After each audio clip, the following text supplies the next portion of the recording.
The following content is provided under a Creative Commons license. Your support will help MIT OpenCourseware continue to offer high-quality educational resources for free. To make a donation or view additional materials from hundreds of MIT courses, visit MIT OpenCourseware at ocw.mit.edu. Okay, so I'm actually going to keep the discussion today pretty short because the games that we've got lined up are pretty long. Two of them I know are really good. One of them was good last year, so we'll see again this year. It's Chinatown and Brathwaite never played, so we'll see. Are they all 4-player games, at least? Well, actually, we're also going to have Puerto Rico, which is 5. I just haven't pulled it out yet. I call Thebes. Cool. For people, have you played Thebes before? No. Good. Okay. So for people who played San Juan last time, I think Puerto Rico is an interesting comparison because San Juan is actually a sequel to Puerto Rico. So you kind of playing in reverse order. That was the one where you're sort of like, how would you describe it? Is it related to Race to the Galaxy as well? Yeah. You choose the actions. Race. Okay, so that takes us right into today's topic anyway. Okay, so Puerto Rico is kind of what was. Let me just look it up.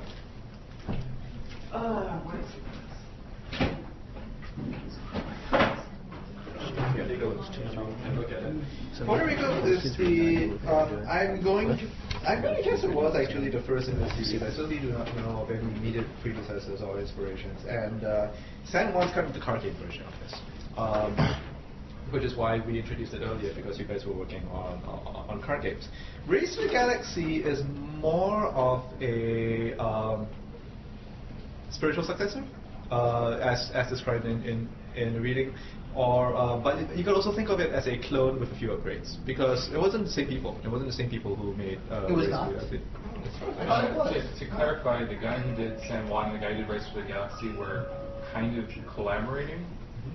So the games are really similar because they influenced each other, but they were not strictly the same project. So you can think of it as multiple people from the same artist community turning out similar games at the same time. Nice. You know, but yeah, informed by each other. And when Race came out, it was very much seen as this is Puerto Rico with problems fixed, or gameplay expanded.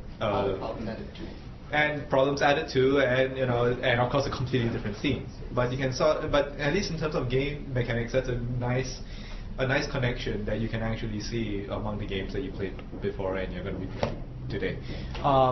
Not every single game that we've got here is got that kind of heritage. In fact, today's games aren't specifically picked to match up with today's theme of sequels. The only reason why I'm talking about sequels is because we have to talk about it sooner or later. Of course, Battlestar Galactica is straight up adaptation of the TV series, and I wouldn't quite call this a sequel in a sense, because simply this is not based on the previous Battlestar Galactica game. I'm sure there were previous Battlestar Galactica games that were based on the old 70s TV series that have nothing to do with this one. This is more of an adaptation, and the reason why I'm using that phrase is so that we can be fairly clear in our vocabulary. This is taking elements of something that's in a different medium, like a film, like a TV series, and trying to figure out what in that TV series, in that world that has been created, that fictional world, might yield interesting gameplay. And this game is pretty much about figuring out who is the Cylon among all the players. Among all the players, there's going to be traitors, and you try to hide your activities, and you try to help human race survive. If you happen not to be a traitor, but some of the things that you end up doing in order to help the human race not to survive may end up looking suspicious. And if you played Mafia, it kind of has a little bit of that feel. Only this is way more heavyweight in terms of game mechanics, because they really, really wanted to make you think like you have the same dilemmas that the characters in the TV show have. So. Does the Cylon know that he or she is a Cylon? I believe you can find out halfway. Okay. Yeah, if I recall the rules correctly. And then there are players who will know right from the beginning. So there may be more than one. In fact, it generally is more than one. I'm psyched. Okay, so there were a bunch of different things that were listed in Philip's reason as reasons why people want to do sequels. But for the most part, the big one is just you're building off an established base. You're not having to build everything from scratch. In many cases, a sequel doesn't actually cost less or take less time than making the original game. You just end up hopefully spending the development time a little bit more wisely. Like you avoid a lot of pitfalls because they're pretty much making a very similar game. The game industry has been one of those fields where, oddly enough, part 2, the follow-up tends to be better than the original, as opposed to how many movie sequels are generally better than the original. Godfather. It's rare. Back to the Future. It's rare. It's really rare. I'm thinking the Clint Eastwood Man of No Name series, Godfather, any other? Back to the Future. Back to the Future. I don't know. It could go either way. I don't agree. It could go It's arguable. It's arguable. The novelty wears off. Yeah. I mean, like Empire Strikes Back. Okay, the Empire Strikes Back, I'll give you. Spider-Man, perhaps? Spider-Man 2? I don't know. I felt like they were all They're bad. all bad. That's true. It was better. But yeah, it's really difficult because Dark Knight. I will give you that. But it's still kind of tough. Whereas, how many good game sequels? How many games can you think of where you played both the original, and then the sequel to it? Relatively rare also. Usually just the sequel. Okay. Because for some of them, the space apart so far that you actually only ended up playing. I mean, like Half-Life. Half-Life 2, for instance. StarCraft. StarCraft 2. Age of Empires. Age of Empires 1, 2, and then 3. Shogun Total War. Shogun's more like the Total War series. Yeah, now Total War is kind of an interesting thing because they don't pitch them as sequels, but they very much pitch them as a series. And the whole idea is that if you liked one game, you actually know a lot about what any of the other games in that series do. Sure, graphically they are upgrading game mechanics wise, they're trying to port over a lot of things. Some of them are medieval, some of them are Japanese. So good. Yeah. In the reading, they mentioned that Final Fantasy VII was a sequel to 6. Is that correct? I don't think is that correct nomenclature? You see, and I will disagree with that actually. It's Okay. Final Fantasy VII actually has a sequel, for instance. Right. Was it Crisis Core? There's a couple, actually. There's more than one. And Bunch there's of okay, sure. things. Well, first it was the movie, right? The sequel was the movie, and then they did a bunch of things. Oh god. Final Fantasy VII is Final Fantasy. an entry in a series, but Yeah, you're Team right. Two. But I think when it comes to this is what we're going to be pitching to a publisher. I'm not sure if Square Enix needs to pitch Final Fantasy itself. Think of another game that has a long series. If anyone can come up with one. Baldur's Gate. Baldur's Gate might be actually a good one because different companies end up working on different types of variations. Actually, most of the sort of actually Fallout and Baldur's Gate both come from Interplay, I believe, originally. So Fallout. They went 1 out of and 2. business after Bloodlines. We were talking about this yesterday. I suspect that was before that was Vampire the Yeah, this came Masquerade. up yesterday. Yeah, but basically, leaving aside what makes a company go out of business, the issue of when you have a series and then you have different companies making different versions. Guitar Hero 3, for Knights of the instance, Republic. Knights of the Old The second one was done by different Republic. studio. So BioWare did the first one, and Obsidian did the second one. Fallout was Bethesda, Obsidian, I believe. Obsidian's really built a whole business model around making part 2 or something. Or expansion packs and stuff. Or expansion packs, closely related to that. And in those cases, sometimes, like in the case of BioWare Obsidian connections, they have a good relationship, they're borrowing a lot of technology, and they are getting that advantage of we kind of ironed out the kinks. We're just sort of continuing the story, especially if it's a story-based game. Like Knights of the Old Republic, clearly you've got to fit it within the whole Star Wars story, and they had the interest to basically keep the tale of these characters going. Even more so for Mass Effect, it was BioWare, but that sort of thing. But then you have the other angle where you just want to sort of get the same success, but you want to tell a different story, or in the case of Guitar Hero 3, have a completely different set of music. In Final Fantasy VII, you have certain game mechanics and certain things that carry on from game to game, and definitely you want to carry the fans from game to game. But part of the appeal of the Final Fantasy series is that every single one is going to be a different story. Not dramatically different, but it's going to be a different story. With different characters and different world. So, but it's pitched very similarly when you go to a game company, and the whole idea is how do we get the fans to buy even more fans to buy version 2. There are kind of two edges to that sword though, because what typically happens in a lot of sequel development is that you're trying so hard to please the original fans, and often by adding complexity, by adding things that build on things that players of the first game already know, that you actually start alienating new players. The game becomes just so complex, or just complex enough that people start getting turned off. A couple of weeks ago over here, we played Guitar Freaks on Friday Games for GAMBIT, and the first version is actually extremely accessible. Once you get from the second version all the way up to I think the version 4 that we were playing, it is almost impossible for a new player to jump in because they've got like one beginner-friendly song, and everything else is based for fans of the game. So you imagine a Guitar Hero game that's built entirely for people who've already mastered expert on the previous game. That's kind of what happened with Guitar Freaks. And in many cases, that might be enough to, if a game was particularly successful the first time around and you only get 80% of the fan base to buy the second version, that's still a lot of money. And it's a way lower risk compared to, coming up with new IP from scratch. And a lot of companies, when they're creating IP, they're very much specifically thinking right off the bat, what are the sequel opportunities? Even now, of course, you've got downloadable content, so it's even narrower than that. Is what are downloadable content opportunities? How do we release expansion packs, really, really quickly? And how do we create stories, worlds, technology that are just going to be able to anticipate all that? There's a game up there now on Xbox Live Arcade called Monday Night Combat.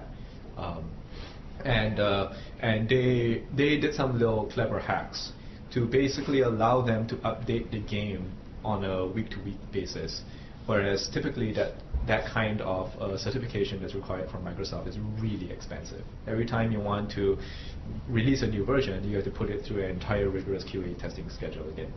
But they came up with some technology that let them make at least game tuning changes on the fly without having to go through the Microsoft tuning, testing.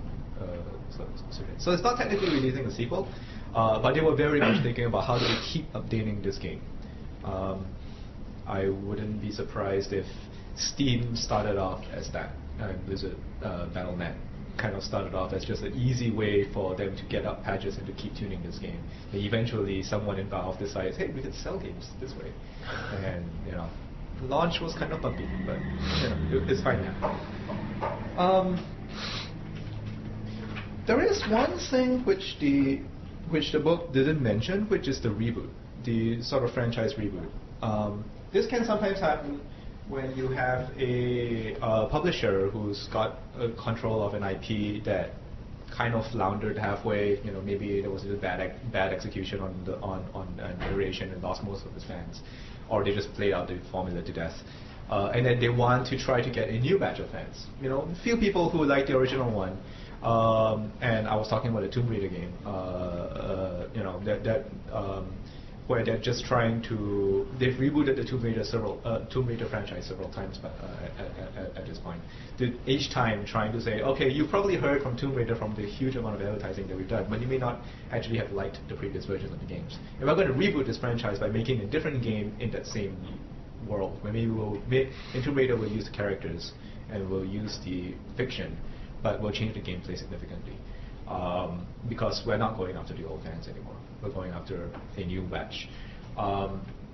It's probably about the same technical challenge as trying to make a sequel for a completely new platform. So, because they're basically having to write everything from scratch. But the good news, of course, is that all that previous advertising that you did, a decade ago, still works. Let me think of. Anyone think of a good example of a good reboot? Is Mario 64 a reboot? I think it was seen to a lot of people that it was, because it wasn't clearly a sequel to any of the previous Mario games, and it was kind of Nintendo kind of saying, "Hey, it's not really a clone of anything." It's not really a clone. It invented a lot of things for the first time. In fact, I would say that Mario 64 and of course the way how they branded it, they didn't brand it Super Mario World 5 or Super Mario World 4 or something. They called it Mario 64 to sort of distinguish it from its own. I would almost call it an upgrade more than a reboot, though, because it was mostly just a move from 2D to 3D.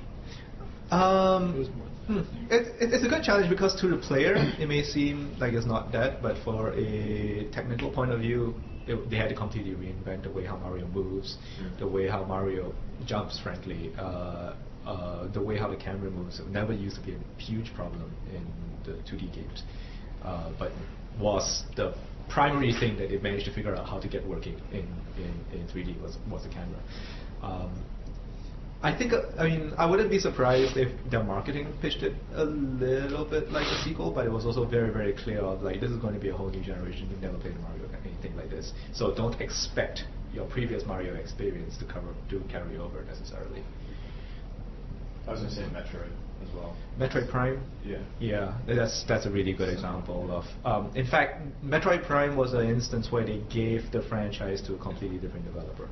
Previously, it was all internal Nintendo, and then Nintendo went to a Western developer, Retro Studios, over in Texas, and basically had them make the first-person version of Metroid. But they had a very heavy hand in controlling that. Whereas, I'm not sure we're going to be playing this later, Castlevania Laws of Shadow, which just came out, kind of went the other way around. A Western developer, a Spanish developer, decided to make a Castlevania clone. They love Castlevania, and they were going to make a game that was just like Castlevania, but they didn't call it Castlevania because they didn't have the rights for it. And then they showed it off at like an E3 or something, and Konami basically said, "Why don't you just turn this into a Castlevania game?" And they put Hideo Kojima on it to sort of make it work. Awesome. That must have been their dream come true. That was probably their dream come true. That was probably what they wanted. And you have the advantage of all the Castlevania fans now saying, okay, this is going to be in canon. If we like Castlevania, we'll probably like this one, which is exactly what they were trying to get across. It's like, imagine the people who made Torchlight being approached from Blizzard and say, why don't we just turn this into Diablo 3? A bunch of people who made Torchlight were from Blizzard, right? I wouldn't be surprised. On the Diablo team? I wouldn't be surprised in the same sense that a lot of people who made Guild Wars were from the World of Warcraft team. So that is less issue of sequels and more issue of that's just how the game industry works. People move from project to project and carry knowledge with them. Like Call of Duty was all Medal of Honor people, right? Yes, Call of Duty. Yes, who got tired of it and were like, we can do better. That's an interesting discussion of instead of sequels, you have companies making effectively clones, competing against the original franchise. In this particular case that you're drawing, there's people who left EA or 2015, I believe, and then they started Infinity Ward, and they made a game that basically competed with the original. The first Call of Duty was so ridiculously good, at least it marked me when I played it for the first time. But it's very clearly trying to be Medal of Honor, the next version. Yeah, clearly. Yeah, no, of course. Yeah. So that's an interesting situation where it's hard to be a spiritual successor when you're competing against the original product. But you can think of them. BioWare did that with Dragon. I mean, not competing, but spiritual success with Dragon Age because they don't have the rights to Baldur's Gate anymore. So yeah. Well, Dragon Age is more of a D&D clone, I would say. Which Baldur's Gate. Yeah, I guess. Empire Earth has reinvented itself with Empire Earth. Empire Earth? Oh. With zero success, they're doing wonder. Oh, I kind of lost track of this. And the first game was like, you can go through 15 ages. You will model, you can literally play a game against someone and go from prehistoric units to nukes in the same game with everything in between. And then they released a sequel, which I think overseas, and then they decided to reinvent themselves and go, we're going to simplify everything. There's just going to be 4 ages, kind of like in Age of Empires, and we're not going to have this massive progression, and they try to simplify everything, and it totally bombed. You see, I think that's a reboot. But I think that's a reboot gone wrong. That's Not our original game is not selling well enough among new players. And it's not entirely satisfying our old fans. So we're going to take this franchise that we've advertised really, really well, and we're going to make a effectively a new game, maybe with the same theme, but a new game that's targeted at a new set of players. Sometimes it works, sometimes it bombs. Might and Magic released a game called Clash of Heroes. Might and Magic Clash of Heroes for the Nintendo DS. And who's played any of the original Might and Magic games? The different from Heroes of Might and Magic? Either of them, actually. So who's played Heroes of Might and Magic? Nice. Okay, can you describe the game? What's it like? Do you want to go for it? Or? Well, it's essentially just a turn-based strategy game where you have cities and you have heroes, and these heroes lead armies, and you encounter other smaller armies and try and defeat them and stuff. And you have and build up your city from turn to turn with you have an economy. Yeah, and you have an economy, and you build things in your city that can then produce better units for your armies and stuff. You can take over other cities and. So it's battles actually played out. Civilization, I would say. Yeah, it's like Civilization, but if you took Civilization and removed everything that wasn't military. Yeah. And battles are played out in a peculiar sort of distinctive arena.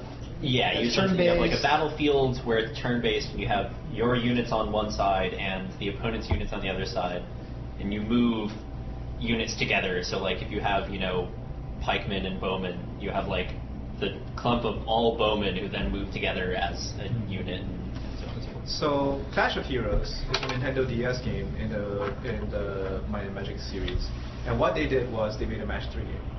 They made a game where it's like Bejeweled. You take 3 bowmen, put them in a row, and then they become a bunch of bowmen who are going to attack. So they get the same idea of let's take.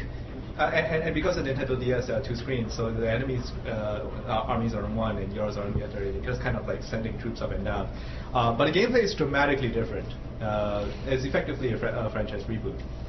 They want to sort of get the same idea of leading massive armies against each other. I think they take some of the characters, or at least some of the technologies that came from the original Heroes Might and Magic. But that's as far as it got. Everything else they changed because they were going for a completely different audience. The assumption being Nintendo DS players like match 3 games, like Bejeweled. It's actually really good. I would encourage it if you like match 3 games. I was going to put Sarah on the spot for having worked on Thief 2 and Thief Gold and Thief 2 Gold and a number of releases. But maybe you can start telling us a little bit about your original involvement on Thief. Sure. Do you want me to stand up so you can actually hear me? Or? I can bring the mic closer. Okay. Thief, the Dark Project, I came on as actually as lead tester. Partway through it, I became QA manager, essentially. And then I actually stepped into a design role for about the second half of the project. And I continued to work as a designer and a project manager on Thief 2 and Thief Gold. What were you designing in Thief 1? In Thief 1, I was pretty specifically designing gameplay for a level that someone else had already built. Building levels took a lot longer than putting in gameplay, at least from my point of view. I believe the person who built it thought that building levels was a lot faster than putting in gameplay. So it was a good combination. But it was built by an artist who didn't have the scripting experience or the testing patience to go through and make sure that all the gameplay experience was working. So I was basically handed the level and said, okay, make it fun. Now, Thief is a first-person stealth game. Basically, you're looking through the eyes of a thief who is not physically all that robust, but he can sneak and he can shoot arrows, usually at your back, and hide. So. And the AI is, unlike in most games, where AI is tuned to sort of, aha, we noticed you, we charge you. The AI is carefully tuned to both tell the player if the AI sort of notices you, if the AI thinks he's looking for you and is looking for you, and if he's actually coming after you, so that a player who makes a noise while sneaking up on them will realize that, oh, he noticed that, I should go be more quiet. So the AI feedback and tuning the AIs was actually really pretty important to the playing experience of card. If you didn't give the player an avenue to approach a guard from behind or to sneak up on them in some way, you were pretty much guaranteeing the player would get killed, because the player could not, in fact, take one guard on one-to-one many times. You could probably kill one guard face-to-face, but then you'd be sufficiently wounded that the second fight would finish him off.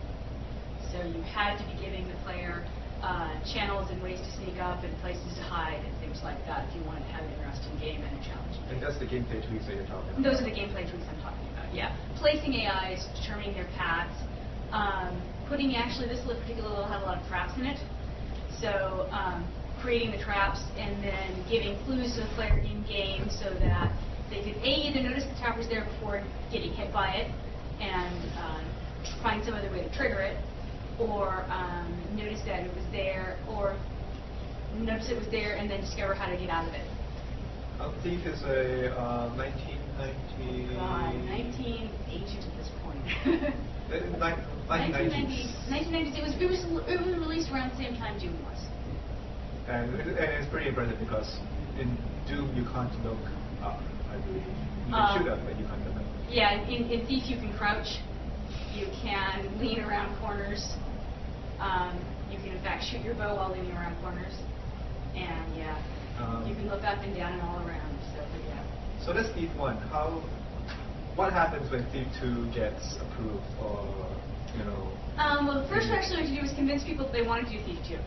Because while Thief was a great game and it has actually sold fairly well over time, its initial sales were not what publishers want to see. Because the initial sales that the publisher wants to see is, oh my god, it sold 10 million copies, awesome! Instead, what we did was we sold a fairly good first initial sell-through, and then it just kind of kept going. So the first thing we had to do was convince them that yes, Thief 2 would be a good idea. Enough people are continuing to buy Thief 1 that those same people will all run out and buy Thief 2 on the very first day.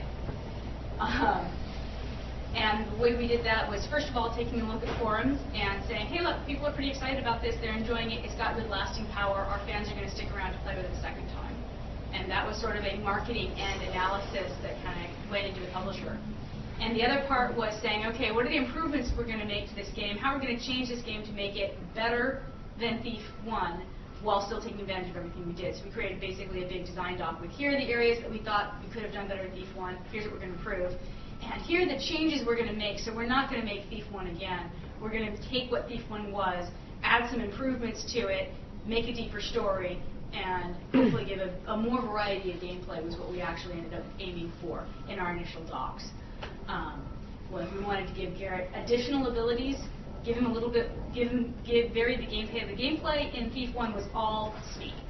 We tried to have some additional types of missions in Thief 2. It's been long enough that there was a little more face-to-face fighting.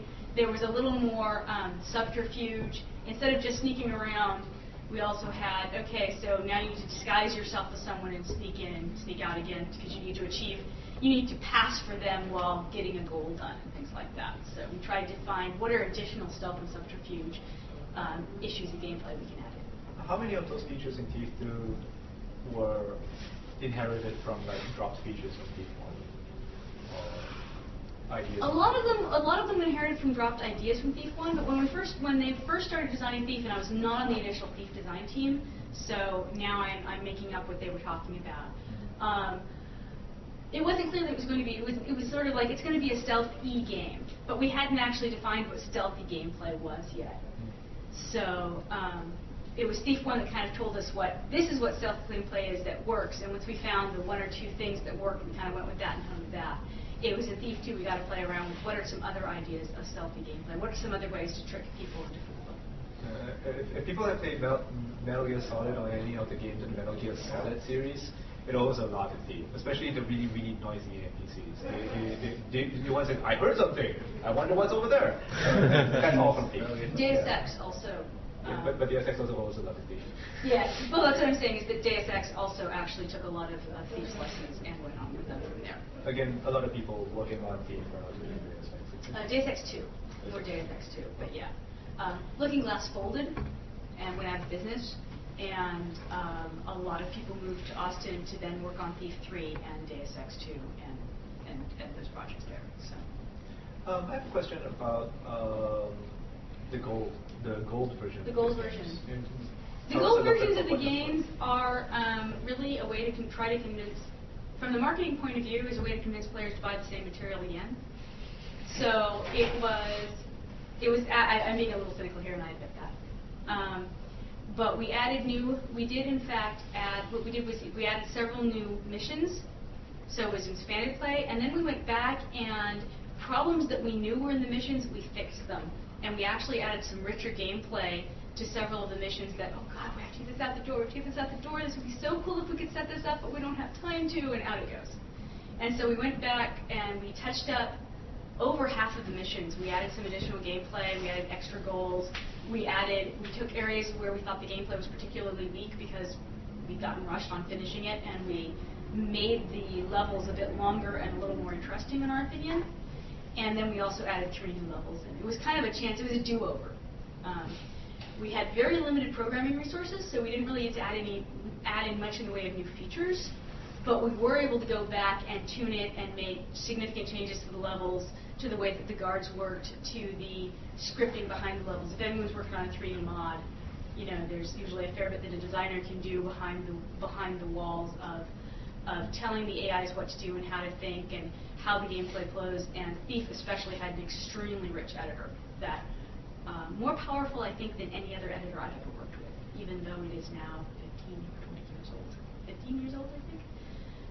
It's still the most powerful editor for a designer that I've ever seen.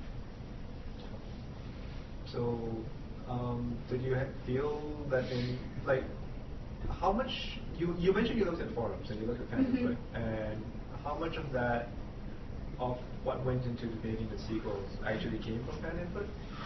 Or was it just verifying what you already wanted to do? Part of it was to verify what we wanted to do. Part of it was to verify there was enough interest that people would want to do it. Part of it was to see what did people like most, which of the missions did people like most, and are there any good ideas out there for how to play a game that we think, yes, they're right, we never thought of that. I think that one of the things people talked about a lot was actually disguise missions. And I think we had 2 disguise missions in Thief 2 where you kind of disguise yourself as no one look at me, I'm just another guard walking around, don't worry about me. And that was something that we said, oh yeah, that would be really cool. And that's something we had no time to implement for Thief, but if we're choosing which new features to implement for Thief 2, that was actually not an amazingly difficult one. Because you just figure out a way to put a tag on the player that says, oh, guards don't get upset when you see you. Did you have situations where players came out with exploits that you tried to address in the gold version? There were not, no, actually. There were a couple of places where people found bugs that were level enders that got people stuck that we went in and fixed. There were not a whole lot of exploits that I recall us trying to go in and fix. So if somebody deliberately found something that put them on the roof of the castle or something like that, then you didn't bother trying to address it? If it allowed the player to get the place where it broke the game, we did try to fix it, because we tried to fix anything that was a game breaker, where you could get up on the wall and then leap off into the void. But sometimes what we do is, rather than stop you from getting up on the castle and proving how cool you were, we'd let you get up on the castle, but we'd put in an invisible barrier so you couldn't hurl yourself into the darkness and then crash the game. So that's right there. If players enjoy finding those things, so taking them out doesn't enhance the gameplay. And the point of the Gold project was to try to make something the gameplay was sufficiently enhanced that it was worthwhile to go out and buy again. So now we're in an environment where patches pretty much is downloaded, right? Yeah. We don't necessarily have that situation in the early 90s. Is there still a rule of space called gold versions, re-releases? I think now again that would be an expansion pack. I don't think that you would do a gold version. You do an expansion pack, and with an expansion pack patch, you could fix old problems and you might introduce new versions of levels. But I don't think you go through the hassle of doing a gold. I think you just do an expansion pack. Thanks. Questions for Sara? Her experience on it? So pretty much all your data points just came from forums? Oh no, that was just one of the places where we looked. We also looked at sales and continued sales and things like that. Like I said, that was actually more of a marketing sales to sort of do, here's why we think players will like it, here's some experiences we got. Here's the hard data on our sales, how our sales are continuing. And the fact that Thief is having, while it did not come out and sell 100,000 copies the first month, it's continuing to sell 20 or 30,000 copies a month, which means that word of mouth is pretty strong, and people are continuing to go out and buy it and go out and play it. And here's the forum where a whole bunch of people are using the editor we released, and the activity in that forum is going up over time, not down over time, which indicates you've got more people coming into it. People are coming in, they're staying at it and using it, and you've got more people continuing to come in, the community is growing, which means that there's interest there, and there's people who are paying attention to the project and are going to continue to pay attention to the product. Yeah, but also for gameplay, for finding dead ends, for finding, so you said you fixed some dead ends in the game, so you found out about those. Yeah. Oh yeah, yeah. Well, the difference between let me think. At our height, we had a 12-person QA department, and 50,000 users is pretty big. I mean, we did our best on testing it, and we had like another 10 or 15 helpers through our publisher, but I mean, we had, comparatively speaking, a ridiculously small QA department for the game. But then you have a situation where someone notes something on the forum, and then you can verify it with your QA team. Yeah, So, yeah. And you can actually figure out whether what they were seeing was exactly the problem they were describing. And it being a solely single-player game, I know a lot of games do, do large beta tests where they ask, 500 or 200 or 1,000 people to play the game. We did not do any external testing like that at all. Yeah. This was also back in the 90s. That would have been Also, yeah, it was not the sort of thing that was really done in the 90s as well. So it's very much a developmental shift. Did you ever explicitly ask on the forums, like, if there were another sequel, would you buy it? Or did you just... I don't know. Okay. I did not do that. Okay. I was not on the forums. I helped with some of the forum data and read forums, but I didn't really post on the forums a lot. Do you think that'd be a viable tactic, or would you just say people would probably just say yes? I think that your data would would be very good. Okay. I mean, the most you're probably going to get is 1,000 people who read the forum say yes, and that's 1,000 people, and that's not enough sales to justify doing anything. Gotcha. So it's more interesting. I think it's more useful to look at trends. Like if you've got like a survey out, maybe, I don't know. I've seen companies bring in focus groups of their people who played the first game to come in, and they're bouncing off either prototypes or features that they're planning for the second version to see how they will respond to them. I would say that the information you get back from that is also not very good. But it might be something that is done to gain traction in internal studio politics. It's like, well, we did this exercise where we brought these people in, and they said these features are okay, so we can take the risk of actually developing it, as opposed to, saying driving the entire process of development. Games don't respond really well to focus test-based development. Focus group. Focus group-based development. Getting feedback on your games is great. Finding out how many people are likely to like your game is a lot harder. Especially if they can't actually see it when you ask them that question. Then they have no idea what they're commenting on. They'll make something up that they think you want to hear. It's like, yes, of course we'll buy a copy of the game. We love the first one, sure, but they've never actually seen the second version of the game. Neither have you, so you don't actually know that's the case. For those of you who missed Iran Agosi's talk last week, he was talking about how in Amplitude, which was a sequel, was it Amplitude or Frequency? Frequency is the first one, Amplitude is the second. Oh, yeah. I think it wasn't the very first one, so that was Frequency. He was talking about how the folks from Sony were helping them run their focus groups. And they did two tests. And one of the tests was, after they played the game, they did a survey of how many people were planning on buying this when it came out. And they had like some ridiculously high score, like 80% or something like that. Like the highest Sony guy I've ever seen. But they also did a survey of how many people were planning on buying the game just by looking in the box before they had played the game. And that was a ridiculously low number. And the Sony people called it. It's like, this is not going to sell. Because, sure, the people who played your game are going to enjoy your game, but no one's going to play your game in the first place. Because people can't figure out what your game's about. And you try to address those problems with the sequel. That's one thing that Brenda talks about. Your chance to do a do-over, a chance for you to go back and fix the problems that you found in the first one, especially when you find those problems really close to ship date. There's nothing that you can do about for the first time around, but if you're lucky, you get a second chance to do it. I also noticed that frequency was not called in, or rather, it wasn't frequency 2. It wasn't frequency 2, they called it Yeah. amplitude. So it was actually kind of a reboot as well. It was like they kind of just wanted people, okay, let's pretend the frequency didn't happen and let's do amplitude. But we'll make sure that the frequency people who loved the game know that Have it a time. happened. Yeah. It's much easier to tell the small base who liked you, oh yeah, and buy this game, than it is to say, tell the large group of people who weren't interested the first time, no, you didn't like it the first time, but trust us, you'll like it this time. I've seen a couple of companies do effectively gold versions every time they move to a new platform. Like the latest platform which they release it on tends to become the definitive version, that if you're a big fan of the franchise and you're willing to buy this game multiple times, you want to get that because of the few extra features that they put in. Maybe it's different endings, maybe it's upgraded cutscenes. If it's a role-playing game, I see that a lot. Maybe they redid the cutscenes from scratch, or redid the audio from scratch. So it's the same assets, but clearer and it's higher resolution. And of course, you have games that started off their lives as online flash games and stuff like that, and then get moved onto other platforms like GX or PSP.